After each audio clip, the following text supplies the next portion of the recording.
जय श्री कृष्ण, जय श्री कृष्ण, जय श्री कृष्ण। जय राधे रानी की जय, जय सिया रामचंद्र की जय, जय वैष्णो माता की जय, जय खाटू श्याम की जय। आज हमें श्रीमद् भगवद गीता सप्तम अध्याय विज्ञान योग श्लोक 12 पाठ करছি। ये च एवः सात्विकः भावः राजसः तामसः च जे मतः एवः इति तान विद्धि न तु अहम तेषु ते मयि। অনুবাদ। শ্রীকৃষ্ণ এখানে আরো বলছেন, সমস্ত সাত্বিক রাজসিক ও তামসিক ভারসমূহ আমার থেকে উৎপন্ন বলে জানবে। হে অর্জুন, আমি সেই সকলের অধীন নই, কিন্তু তোমরা আমার শক্তির অধীন। এখানে ভগবান নিজেকে সব কিছুর উৎসর্গ বলছেন। আমি সবের কারণ, আমি সবের কারণ আমি। জয় শ্রীকৃষ্ণ, জয় শ্রীকৃষ্ণ, জয় শ্রীকৃষ্ণ। শ্লোক 13।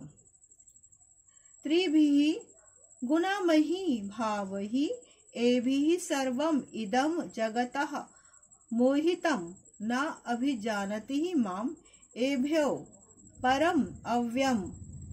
অনুবাদ। ঠাকুর এখানে আবার বলছেন, সমস্ত প্রাণীদের মধ্যে সতগুণ, রজগুণ, তমগুণ এই তিনটি গুণ দ্বারা সবাই মোহিত হয়ে আছে। প্রাণী মানে শুধু মানুষগণ এখানে বলা হচ্ছে না, এখানে সমস্ত সৃষ্টির প্রাণী, পাখি, পশু, জন্তু, জানোয়ার, সবাই সবার মধ্যে আছে। ফলে সমস্ত গুণের অতীত অব্যয় আমাকে জানবে।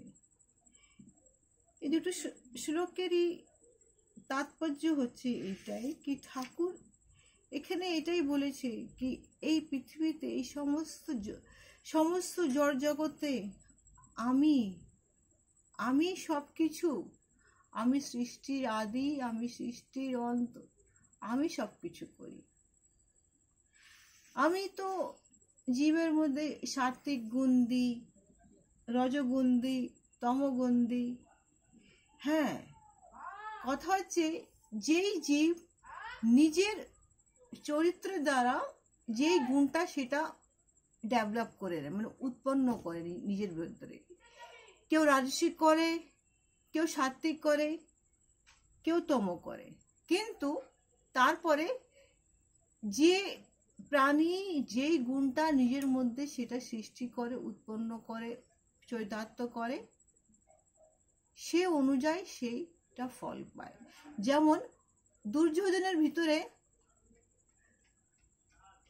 তমগুণটা উৎপন্ন হয়েছে, রাজসিক গুণের সাথে তমগুণটা বেশি উৎপন্ন হয়েছে, সেই জন্য আজ তার ভিতরে এই যুদ্ধের পরিণাম হচ্ছে। সে এই যুদ্ধের জন্য সে প্রস্তুত হয়েছে কি, আমি সবকিছু করতাম, আমি জিনিসটাই সব থেকে ভয়ঙ্কর। এই সমস্ত পৃথিবীতে তামসিক গুণ যারই মনে উৎপন্ন হবে, চরিত্র উৎপন্ন হবে, সে এই আমিটা না, আমিটা কিছু হতে পারে না। শ্রীকৃষ্ণের চরণে যখন মানুষ চলে যায় না, যখন জীব চলে যায়, তখন সেই আমিটা আর থাকেই না, সেই তামসিক গুণটাও থাকে না, সেই রজগুণটাও থাকে না। কেন? শ্রীকৃষ্ণই তো রাজা, সবচেয়ে বড় রাজা উনি। তাহলে আমার তো কিছুই না, আমার তো তার চরণের ধুলি মাত্র। সেটাই হচ্ছে শতগুণ, সাত্বিক গুণ। জয় শ্রীকৃষ্ণ, জয় শ্রীকৃষ্ণ, জয় শ্রীকৃষ্ণ। অতএব শ্রীকৃষ্ণের বাণী, শ্রীকৃষ্ণের নাম মানুষকে উদ্ধার করে, মানুষের ভিতরে সাত্বিক গুণকে সে সৃষ্টি করে, ডেভেলপ করে, চৈতার্থ করে। জয় শ্রীকৃষ্ণ, জয় শ্রীকৃষ্ণ, জয় শ্রীকৃষ্ণ।